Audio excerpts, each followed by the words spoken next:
यार आजकल के बच्चे बड़े बेकार हो गए हैं यार, पढ़ाई लिखाई नहीं करते। एक हमारे बाप दादाओं का जमाना था भाई, नदियां पहाड़ पार कर करके पढ़ाई करी है उन्होंने। हाँ यार, मेरे दादाजी खुद जब बिजली गिरा करती थी उतने में 2-4 चैप्टर पढ़ लेते थे। अरे भाई मेरे दादाजी रात में कुत्ते की आंखें चमकती थी ना, उससे पढ़ाई करते थे। भाई मेरे दादाजी से तो पूरी कॉलोनी जलती थी, उसी में पढ़ लिया करते थे वो तो। भाई बाप दादाओं को छोड़ो ना यार, हमने खुद कितनी मेहनत कर करके पढ़ाई करी है। हाँ यार, मैंने तो घड़ी की लाइट से पढ़ाई करी है। भाई मैं पत्थर घिस घिस के जो चिंगारी निकलती थी ना, उससे पढ़ता था।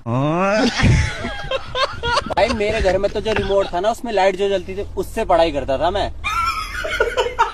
लेकिन भाई मैं ज्यादा खतरनाक था, एक किताब में आग लगाकर जला देता था, उतने में 3-4 किताबें निपटा देता था।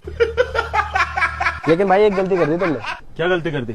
अगर तुम में और तुम्हारे बाप दादा में पढ़ने का इतना ही जुनून था तो मोमबत्ती खरीद लेते। और साले तेरे और तेरे बाप दादाओं में इतना ही जुनून था तो दिन में पढ़ लेते। और तू क्या सारा साले, सब पता तेरे बाप दादाओं के बारे में। अनपढ़ थे भाई, झूठ बोल रहा है ये। पौए पौए में जमीनें बेच दी इन्होंने। तू भी हंस रहा है साला अपने दादा पे।